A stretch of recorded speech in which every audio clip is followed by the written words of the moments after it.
Hello, I'm Robert Hindelleiter, Environmental Chairman of PWNA, Power Washers of North America, and United Association of Mobile Contract Cleaners, UAMCC.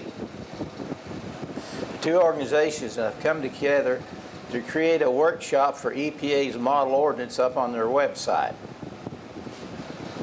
This can be used by the different municipalities to create their BMPs, their regulations, and you can follow them, and you're welcome to change these slides as you see, and use this as part of your training in your local area when you have a workshop to implement these environmental regulations for the cosmetic contract cleaners in your area. Basically, if you're doing a seminar, you want to have them put their cell phones and pagers on silent or vibrate. This is model ordinance for regulatory agents to use to hold public comment periods, training seminars for contractors and regulators, and cosmetic cleaning ordinances. You're free to pick and choose and modify slides as you wish. All that PWNA and UAMCC asks that credit be given to PWNA and UAMC for using this guide, and that you forward your final BMPs and ordinances to both organizations. Again, that's our address for both associations and everything, so that you can know how to contact everybody. And the Environmental Committee for PWNA and the Board of Directors for UAMCC. The PWNA committee members consist of Charlie Arnold, Eric Clark, Paul Horsley, and Mike Hilborn. And the directors of UAMCC is Mike Teresar, David Vickers, John Orr, Russ Spence. Background: after completing a national survey of cosmetic cleaning regulations, the EPA chose an ordinance developed in cooperation with the City of Fort Worth as a model ordinance for other municipalities. Why did they do this? Some of the reasons were the ordinance is reasonable, rational, and logical. Such an ordinance is good for the City of Fort Worth, the contract cleaners, and environments. The ordinance has been based on voluntary compliance since January the 2nd of 1996 at almost no cost to the city. The ordinance was adopted as a result of a public comment period. It was held on July the 17th, 1995. We had about 100 contract cleaners and 40 regulators show up that represented municipal, county, regional, state, and federal EPA regulators. This conference is now posted on YouTube at EPA Power Washing for your free viewing if you want to go back and see what happened in 1995. And it's resulted in one of the lowest rates of detergents in the storm drain in the nation. PWNA and UAMCC reached to express our appreciation to the various municipalities for their willingness to work with the industry in developing their BMPs. The workshop is an initial step in the process. Additional forums and discussion will take place. Once you make this, you're going to have to go back and have more discussions with the industry and probably modify a few things to fit your particular situation. At this time, you need to have any vendors that are in a room get up and recognize themselves so the contractors will know who the vendors are for various equipment. Reality of enforcement: what regulators are actually enforcing, what contractors need to know, what contractors are actually doing, and how contractors can be profitable. Who's an environmentalist? The biggest thing that had to do with the environmental attitudes is the economic revenue stream.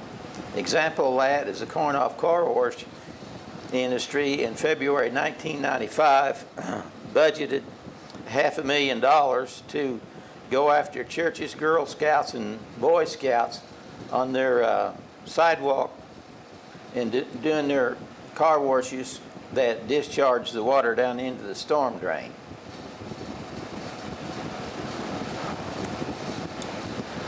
Summary of EPA's Model Ordinance's best management practices. The EPA's Model Ordinance BMPs. You always want to pre-clean. Don't discharge sand, dirt, or debris into the sanitary sewer or storm drain. Clean up the debris and dispose of it properly, sweeping, leaf blower, or a vacuum. Pre-clean oil and grease spots with oil absorbent and dispose of it properly, and collect oil and grease accumulations for proper disposal.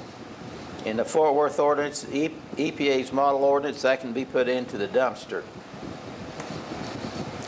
You always want to filter your wastewater. Mainly is to remove the hydrocarbons and any oil sheen that's in it. A normal oil absorbent boom will filter out all the free hydrocarbons. You want to have an oil sheen, and you need some type of a screen, a mesh similar to a lady's pantyhose, in order to screen out the debris. So you always want to pre-clean, you always want to filter. Wastewater capture. The best way to do it is if you're on a permanent pad or wash pad or something like that. That's not always possible. Typically made of concrete. Second choice is use a portable wash pad or portable wash pit in order to capture the wastewater. The third choice is to seal the storm drains and capture the wash water with a vacuum system, sump, or some other technology. The type and technology system is responsibility of the contract cleaners. So you have hundreds of contract cleaners, and they've all developed ways to capture the wastewater that are applicable in their area. Wastewater capture. Fourth choice. Evaporation is acceptable as long as evaporation occurs on property and on a surface does not absorb contaminants. After the surface is dried, the contaminants need to be swept and vacuumed up so that when it rains, the contamination is not washed away. If the surface is gravel or a porous surface, the water table may be at such depth where the groundwater will not be polluted. Check with your local municipality. If you have relatively shallow water like Fort Lauderdale and Miami Beach, where the water table in some parts of that town are only 3 or 4 feet deep, if you discharge any wastewater out on the lawn for bioremediation, it's going to be in a neighbor's yard within an hour or two. Discharges to sanitary sewer is the preferred way to get rid of your wastewater for cosmetic cleaning. Some cities require a permit, others do not. Contact your Public Works Department for the city's requirement. Public Works Department may refer you to someplace else. One of the reasons the ordinance on the EPA's website, their model ordinances worked for good, is that they give the contract cleaner access to the sanitary sewer all over town, and if there's no other discharge point, they can discharge to the cleanout ports. We'll go into that better later. But the contractors will discharge it if it's reasonable, rational, and logical for them to do so. Discharge must be in compliance with local regulations and limits. Solids less than 250 milligrams per liter. Petroleum's less than 250 milligrams per liter may require sampling and possible other measures. This will depend on your municipality. Basically, the city of Fort Worth has never been able to detect wastewater from cosmetic cleaning at their POTW. So basically, they're getting all that benefit at zero cost. Discharge to sanitary sewer between 5 and 12 pH. If you normal cleaning, your wastewater will be within that limits and below 150 degrees. So just normal work for a contract cleaner, his wastewater will fall within those parameters. Your best way is to discharge the sanitary sewer using the best available method that will remove the largest amount of contaminants. Now, if you're at a truck wash place, or not a truck wash, but a trucking facility, typically they'll have a sand trap. If you're at a restaurant, they'll probably have a grease trap. If you go by a corn-up car wash pay and you're doing a service station, they're probably going to have a sand or a grit trap or a clarifier, depending on which area of the country you're in. Basically, what they want you to do is use the method of conveyance of your wastewater to the sanitary sewer that will remove the most contaminants. Now then, if you don't have any method to the sanitary sewer except the cleanout stub, you can use that as your last resort. Never remove the sanitary sewer or storm drain covers in the middle of the road as these are city property and require authorization to open. The cleanout port is on private property, and you can have authorization from the owner to open up the discharge into the sanitary sewer. Discharge the landscaping areas. Discharge the land must do the following: obtain the property owner's permission, ensure that the volume is small enough so that it soaks into the ground without running off property. Limit your discharge to 1,000 gallons per acre per month. If you put too much contaminated water on a property for a long period of time, and you don't filter and you don't pre-clean, that the ground may require remediation when it's sold, because there'll have to be an environmental assessment made at that time. On property, wash water discharge can only occur on a property where the water is generated. Discharges to landscaping. Do not discharge repeatedly to the same landscape area, because doing so will contaminate the soil and groundwater, damage plants, and cause other nuisance conditions. All property discharge can cause serious harm to the groundwater. Contract cleaners that are near a body of water, such as San Francisco, Miami, Fort Lauderdale, can contaminate the groundwater. As a general rule, the water table needs to be about 50 feet down, depending on your type of soil as you're going to discharge to. For example, if you're building a fence in your area and it results in hitting groundwater, the water table is high and discharging will pollute the groundwater. It's important to check with your local municipality regarding these regulations. Ensure that the wash water is between a pH of 6 and 9, and you need to test it with a pH test strip in order to discharge to landscape areas. Your last choice is recycle your wastewater. Most of the time that's going to be your most expensive.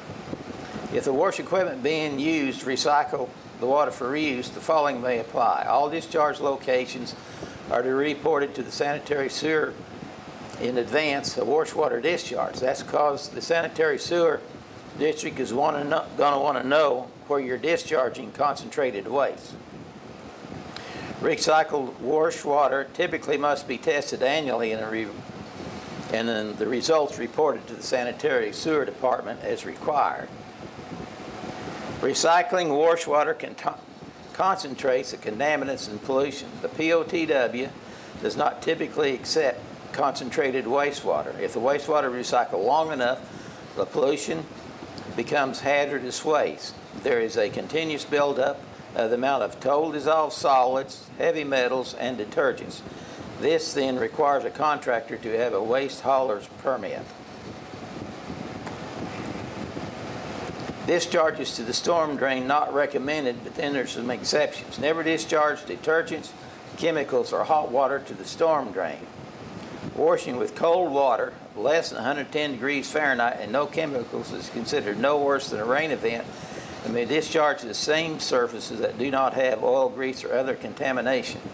Remember, when you're washing with cold water and you're going to discharge to the storm drain under these conditions, you don't want to use hot water because it's an emulsifier, just like a detergent is. You basically want to be using cold water in surfaces that are not heavily contaminated. Water that is greater than 110 degrees Fahrenheit is considered hot water and considered to be same as using soap.